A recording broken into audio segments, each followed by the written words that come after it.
What do you read, my lord? Words, words, words.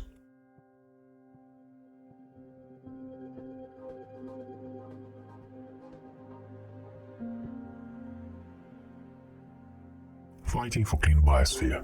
It should be mentioned that most of all we are concerned with greenhouse gas emissions, the source of climate change, while other types of pollution like landfills, plastics, water contamination, forest fires are ignored and unregulated in majority of countries.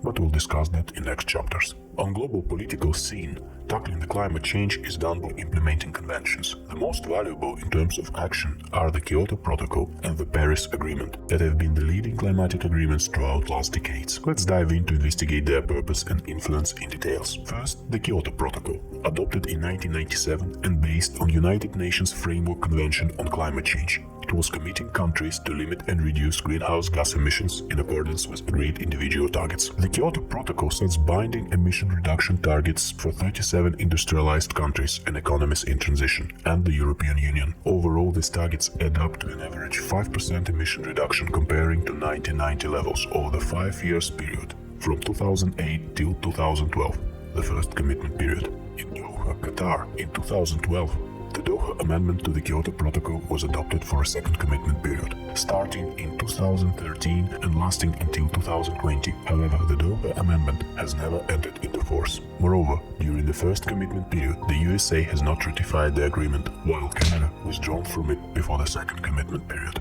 In these circumstances, there were negotiations on the measures to be taken after the second commitment period ended. This led to the implementation of the Paris Agreement in 2015. The EU and 192 states, totaling over 98% of anthropogenic emissions, have ratified or acceded to the agreement. And the only countries which have not ratified it are Iran, Eritrea, Libya, and Yemen. Again, in 2017, the United States of America has withdrawn from the agreement. Constancy is everything. But in 2020, the USA was readmitted to the Paris Agreement under Joe Biden administration. What was achieved since 2015?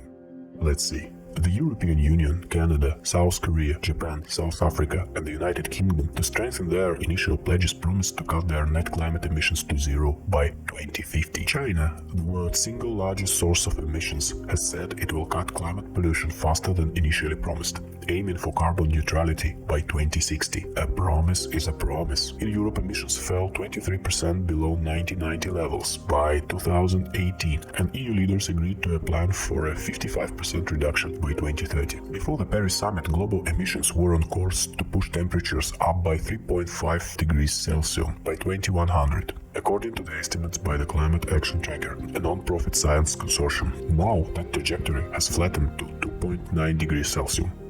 Do you think it is enough?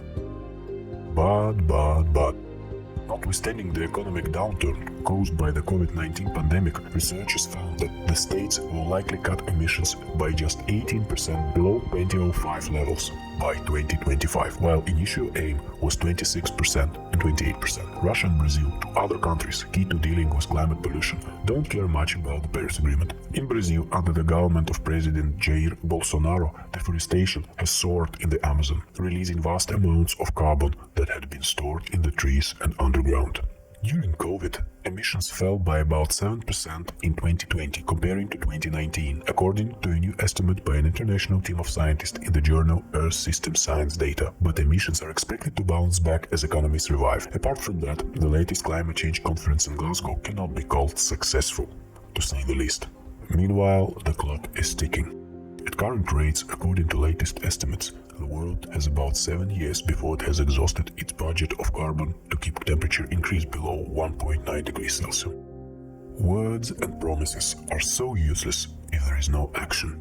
We need action.